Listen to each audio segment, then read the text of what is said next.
Good morning, good morning. Papakita ko sa inyo mga kapatid yung aking lulutuin na torta. Yung tortang hipon na maliliit.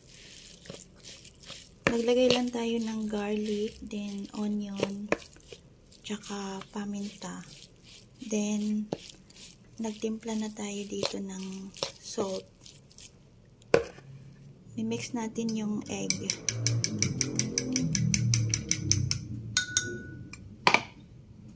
Lalagyan natin ng egg.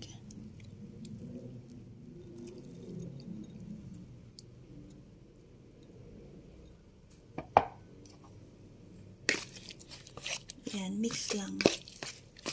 Para magpantay yung lasa. Mix lang ng husto.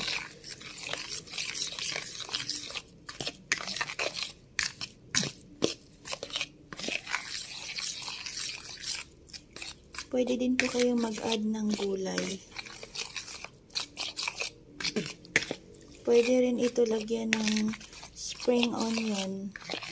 Kasi lang wala akong spring onion kaya ito lang yung nilagay natin. Garlic tsaka red onion.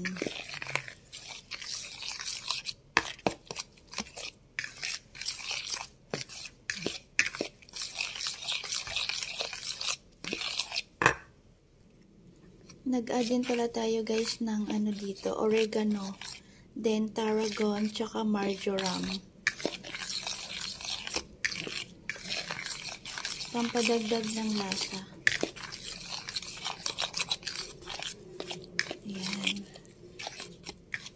Piprito na natin. Ito na guys, piniprito na natin yung ating tortang maliliit na hipon. Ayan. Ito na po yung ating tortang maliliit na hipon. Yan. Mas masarap siya kapag medyo tostado. Yan. Ito na po guys yung ating torta. Titikman na natin. Titikman natin. Wow, the best ang lasa. Good morning, good morning. May God bless us all.